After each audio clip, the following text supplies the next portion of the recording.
आज बृहस्पतिवार का दिन है। आज आप सुने बृहस्पतिवार व्रत कथा। प्राचीन काल की बात है, एक ब्राह्मण और एक ब्राह्मणी थी। दोनों ब्राह्मण ब्राह्मणी विष्णु भगवान का बहुत बड़ा परम भक्त थे। विष्णु भगवान का श्रद्धा भक्ति से वो पूजा करते थे।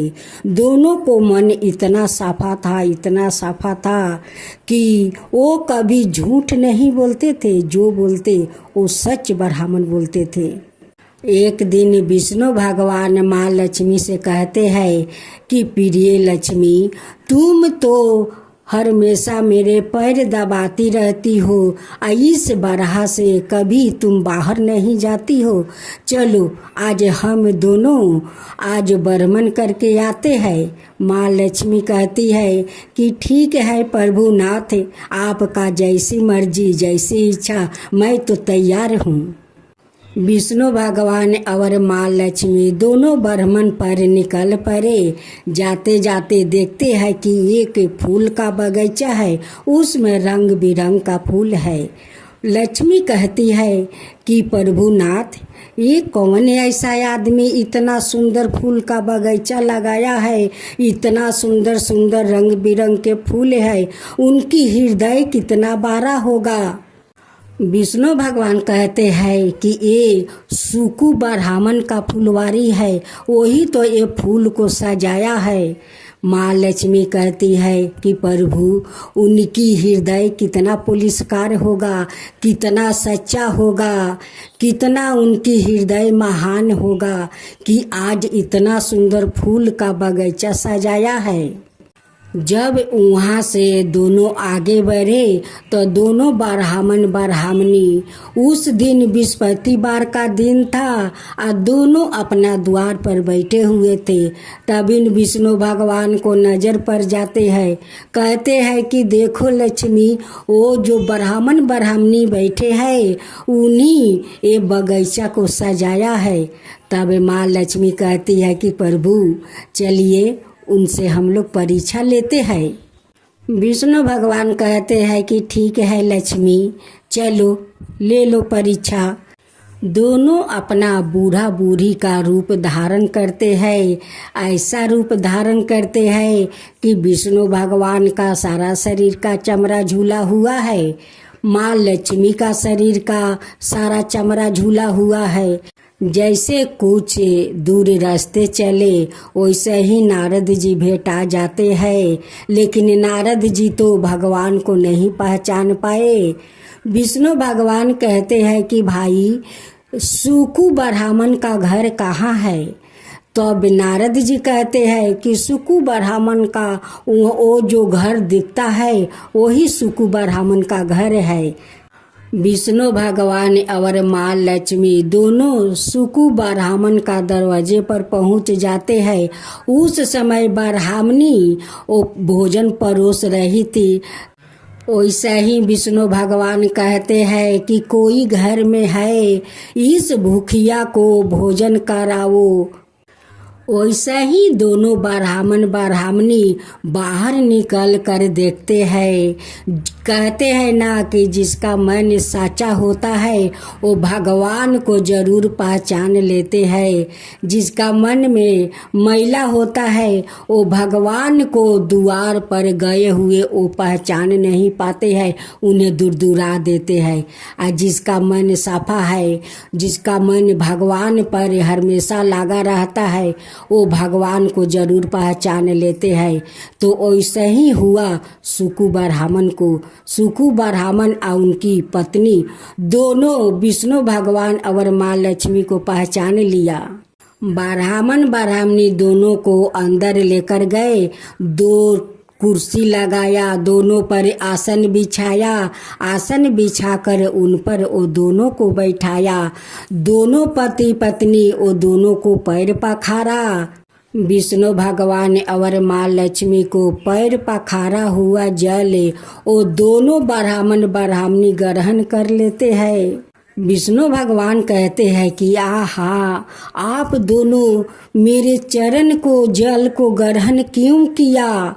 ब्राह्मणी कहती है कि भगवान ये जल मुझे कहाँ मिलेगा। ये इस जल के लिए तो मैं बहुत दिन से प्रतीक्षा कर रहा था कि कब मेरे भगवान आएंगे और उनकी चरण धोकर मैं ग्रहण करूंगी। आज तो वो दिन मिला है। आज तो साक्षात माता लक्ष्मी भी आई है, साक्षात विष्णु भगवान जी मेरे घर पधारे हैं और उन्हीं दोनों को पैर पखार कर आज हम ग्रहण करके आज मेरा आत्मा शांत हो गया है। भगवान हे माते मेरा आत्मा शांत हो गया है। ये बात सुन कर विष्णु भगवान और माँ लक्ष्मी अब तो अपना रूप में आ जाते हैं। तब विष्णु भगवान कहते हैं कि लक्ष्मी देखा यही है सच्चा भक्त। जो भक्त अपना भगवान को कोई रूप में हो वो पहचान लेते हैं, तो यही है सच्चा भक्त लक्ष्मी। माँ लक्ष्मी कहती है कि हाँ प्रभुनाथ, मैं देखा अपना आँख से देखा ये सच्चा भक्त को। ये दुनिया में सच्चा भक्त है जो भगवान को आस्था लगाए रहते हैं कि कब मेरे भगवान से दर्शन होगा। ब्राह्मण देव कहते हैं कि भगवान हम दोनों को तो वैकुंठ धाम मिल गया, आपको चरण मिल गया, चरण को जल मिल गया, तो मेरा तो वैकुंठ धाम मिल गया। भगवान मैं तो शांत हो गया।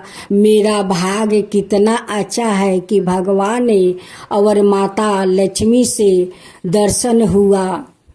इससे बड़ा मुझे क्या चाहिए भगवान, क्या चाहिए? कुछ नहीं चाहिए। आप तो मेरे घर में सब कुछ दिया है, मुझे कुछ के भी कमी नहीं है, मुझे कुछ नहीं चाहिए। विष्णु भगवान कहते हैं कि ब्राह्मण देवता मैं जानता हूँ कि आपका कुछ नहीं चाहिए, सब कुछ है आपको घर में भरा हुआ है, कुछ आपको नहीं चाहिए। मैं आपको वचन देता हूँ कि जो मेरा भक्त ऐसा पूजा पाठ करते हैं, मुझ पर आस्था रखते हैं, उन्हें मैं अपना विमान पर बैठा कर अपना वैकुंठ धाम ले जाऊंगा। एक दिन ब्राह्मण और ब्राह्मणी का दोनों को मृत्यु हो जाता है। खुद विष्णु भगवान अपना विमान लेकर आते हैं और दोनों ब्राह्मण ब्राह्मणी को अपना विमान पर बैठा कर वैकुंठ धाम ले जाते हैं और दोनों को सिंहासन पर बैठा देते हैं। क्यों बैठाते हैं कि विष्णु भगवान और माँ लक्ष्मी जो परीक्षा लेने गई थी, ब्राह्मण और ब्राह्मणी पहचान गई, उन्हें अंदर ले जाकर उस कुर्सी पर आसन बिछाया, आसन पर बैठाया, उनकी पैर धोकर दोनों ग्रहण किया। उसी के प्रभाव से विष्णु भगवान और माता लक्ष्मी दोनों प्रसन्न हो गए और उनको मृत्यु के बाद अपना विमान पर बैठा कर वैकुंठ धाम ले गए और दोनों को इस सिंहासन पर बैठा दिया। तो भक्त जनों इस ब्राह्मण और ब्राह्मणी के तरह भगवान पर आस्था रखना होगा, तभी भगवान को दर्शन हो पाएगा। हम लोग के घर भिखू भिखार का रूप में भगवान आते हैं, लेकिन हम लोग पहचान नहीं पाते हैं। हम लोग तो उस ब्राह्मण ब्राह्मणी के तरह तो है नहीं कि हम लोग भगवान को पहचान सके। लेकिन हाँ इतना कह सकती हूँ कि भगवान भिखू भिखार का रूप में ही आते हैं घर में परीक्षा लेने के लिए। उस लिए कोई भी भिखू भिखार का बिना दक्षिणा दिए घर से कभी निराश होकर नहीं जाने देना चाहिए। भक्त जनों आज बृहस्पतिवार है, आप बृहस्पति भगवान की आज आप लोग कथा सुने। बृहस्पतिवार का जो लोग बृहस्पति देव के श्रद्धा भक्ति से कथा सुनते हैं उस पर बृहस्पति देव प्रसन्न हो जाते हैं। विस्पति देव की जय हो, विस्पति देव की जय हो। प्राचीन समय की बात है, एक नगर में एक बड़ा व्यापारी रहता है। वो जहाजों में माल लाद कर दूसरे शहरों में भेजा करता है। वो जिस प्रकार अधिक धन कमाता है उसी प्रकार जी खोलकर दान भी करता है, परंतु उसकी पत्नी अत्यंत कंजूस है। वो किसी को एक डमरी भी नहीं देने देती है। एक बार सेठ जब दूसरे देश में व्यापार करने गया तो पीछे से विस्पति देव ने साधु भेष में उसकी पत्नी से भिक्षा मांगने आई। व्यापारी की पत्नी विस्पति देव से बोली, हे साधु महाराज, मैं इस दान और पुण्य से तंग आ गई हूँ। आप कोई उपाय बताइए जिससे मेरा सारा धन नष्ट हो जाए और मैं आराम से रह सकूं। मैं यह धन लुटाता हुआ नहीं देख सकती। विस्पति देव ने कहा, हे देवी, तुम बड़ी विचित्रा हो। संतान और धन से कोई दुखी होता है। अगर अधिक धन है तो इसे शुभ कामों में लगाया करो। कुंवारी कन्याओं का विवाह करवाओ, विद्यालय और बाग बगीचा का निर्माण करवाओ। ऐसे पूर्ण कार्य करने से तुम्हारा लोक परलोक सार्थक हो सकता है। परंतु साधु की इन बातों से व्यापारी की पत्नी को खुशी नहीं हुई। उसने कहा, मुझे ऐसा धन की आवश्यकता नहीं है जिसे मैं दान दूं।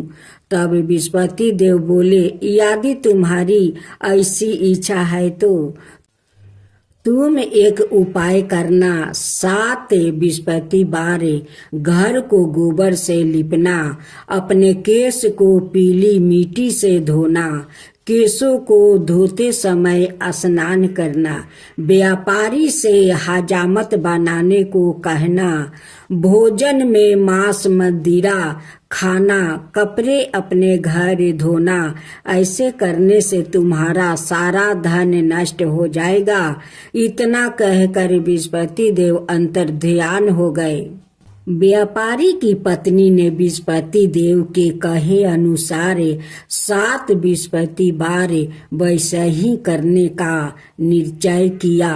केवल 3 बृहस्पतिवार बीते थे कि उसी समस्त धन संपत्ति नष्ट हो गई और वो परलोक सिधार गई। जब व्यापारी वापस आया तो उसने देखा कि उसका सब कुछ नष्ट हो चुका है। उस व्यापारी ने अपनी पुत्री को संताना दी और दूसरे नगर में जाकर बस गया। वहाँ वो जंगल से लकड़ी काट कर लाता और शहर में बेचता। इस तरह वो अपना जीवन बिताने लगे।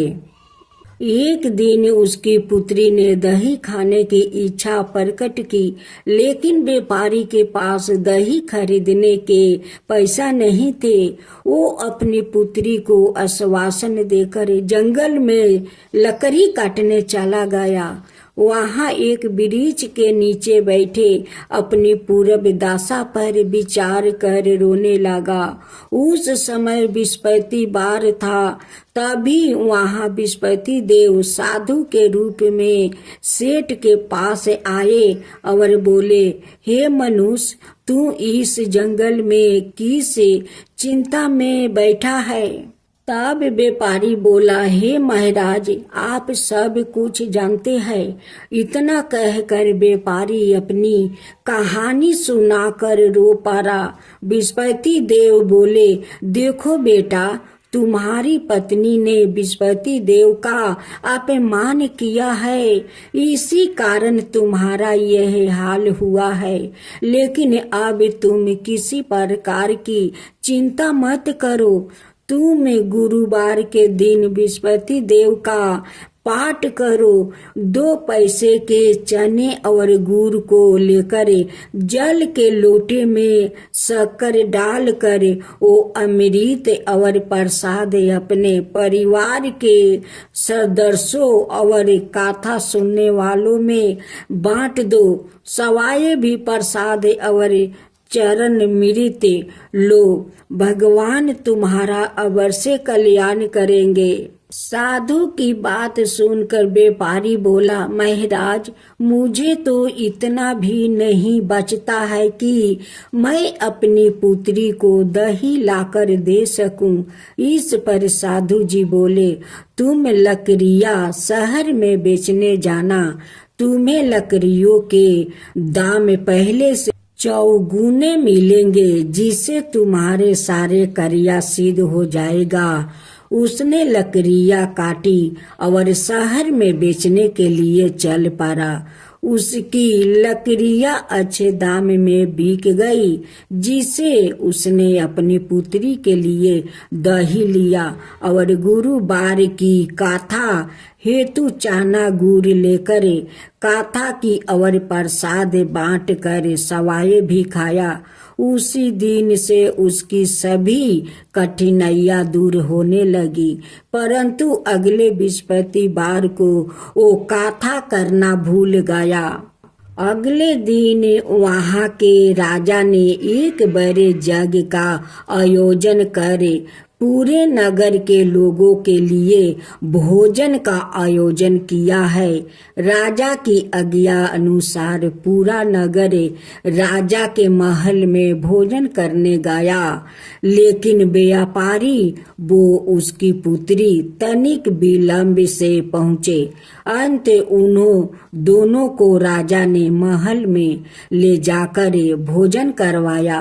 जब वो दोनों लौट कर आए तभी रानी ने देखा कि उसकी खूंटी पर टांगा हार गायब है। रानी को व्यापारी और उसकी पुत्री पर संदेह हुआ कि उसका हार उन दोनों ने ही चुराया है। राजा की आज्ञा से उन दोनों को कारावास की कोठरी में कैद कर दिया गया। कैद में पड़ कर दोनों अत्यंत दुखी हुए। वहां उन्होंने बृहस्पति देवता का स्मरण किया। बृहस्पति देव ने प्रकट होकर व्यापारी को उसकी भूल का अभ्यास करवाया और उन्हें सलाह दी कि गुरुवार के दिन कैद खाने के दरवाजे पर तुम्हें 2 पैसा मिलेंगे, उनसे तुम चने और मुनका मंगवाकर विधि पूर्वक बृहस्पति देवता का पूजन करना, तुम्हारे सब दुख दूर हो जाएंगे। बृहस्पतिवार को कैद खाने के दरवाजे पर उन्हें 2 पैसे मिले। बाहर सड़क पर एक स्त्री जा रही थी। व्यापारी ने उसे बुलाकर गुड़ और चने लाने को कहा। इस पर वो स्त्री बोली, मैं अपनी बहू के लिए गहने लेने जा रही हूँ, मेरे पास समय नहीं है। इतना कहकर वो चली गई। थोड़ी देर बाद वहां से एक और स्त्री निकली। व्यापारी ने उसे बुलाकर कहा कि हे बहन, मुझे बृहस्पतिवार की कथा करानी है, तुम मुझे 2 पैसे का गुड़ चाना ला दो। बृहस्पति देव का नाम सुनकर वो स्त्री बोली, भाई मैं तुम्हें अभी गुड़ चाना लाकर देती हूँ। मेरा एकलौता पुत्र मर गया है। मैं उनके लिए कफन लेने जा रही थी, लेकिन मैं पहले तुम्हारा काम करूंगी, उसके बाद अपने पुत्र के लिए कफन लाऊंगी। वो स्त्री बाजार से व्यापारी के लिए गुड़ चाना ले आई और सवाए भी बृहस्पति देव की कथा सुनी। कथा के समाप्त होने पर वो स्त्री कफन लेकर अपने घर गई। घर पर लोग उसके पुत्र की लाश को राम नाम सत्य है कहते हुए शमशान ले जाने की तैयारी कर रहे थे। स्त्री बोली, मुझे अपने बेटे का मुख देख लेने दो। अपने पुत्रा का मुख देख कर उस स्त्री ने उसके मुंह में प्रसाद और चरणामृत डाल दिया। प्रसाद और चरणामृत के प्रभाव से वो पुनर्जीवित हो गया। पहली स्त्री जिसने बृहस्पति देव का निरादर किया था, वो जब अपने पुत्रा के विवाह हेतु पुत्रा वधू के लिए गहने लेकर लौटी और जैसे ही उसका पुत्रा घोड़ी पर बैठकर निकला, वैसे ही घोड़ी ने ऐसी उछाल मारी कि वो घोड़ी से गिरकर मर गया। यह देख स्त्री रो रो कर बृहस्पति देव से क्षमा याचना करने लगी। उस स्त्री की मिनती से बृहस्पति देव साधु भेष में वहां पहुंचकर कहने लगे, देवी तुम्हें अधिक विलाप करने की आवश्यकता नहीं है। यह बृहस्पति देव का अनादर करने का कारण हुआ है। तुम वापस जाकर मेरे भक्त से क्षमा मांगकर कथा सुनो, तब ही तुम्हारी मनोकामना पूरी होगी। जेल में जाकर उस स्त्री ने व्यापारी से माफी मांगी और कथा सुनी। कथा के उपरांत वो प्रसाद और चरणामृत लेकर अपने घर वापस गई। घर आकर उसने चरणामृत अपने मृत्यु पुत्रा के मुख में डाली। चरणामृत के प्रभाव से उसका पुत्रा भी जीवित हो उठा। उसी रात बृहस्पति देव राजा के सपने में आया और बोले, हे राजन, तुम जिस व्यापारी और उसके पुत्री को जेल में कैद कर रखा है वो बिल्कुल निर्दोष है। तुम्हारी रानी का हार वही खूंटी पर टांगा है। दिन निकला तो राजा रानी ने हार खूंटी पर लटका हुआ देख कर राजा ने उस व्यापारी और उसकी पुत्री को रिहा कर दिया और उन्हें आधे राज्य देकर उसकी पुत्री का विवाह ऊंचे कुल में करवाकर दहेज में हीरे जवाहरात दिया। ओम जय बृहस्पति देवा, जय बृहस्पति देवा, छिन छिन भोग लगाऊं के दली फल मेवा।